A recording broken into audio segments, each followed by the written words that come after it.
The driver monitor is located here on the steering column and monitors the driver's attention to the road ahead. The system looks for head position, direction, and eye opening.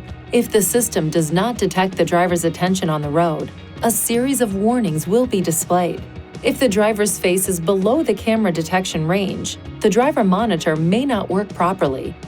It may be necessary to lower the steering column or raise the seat so that the camera can detect your entire face.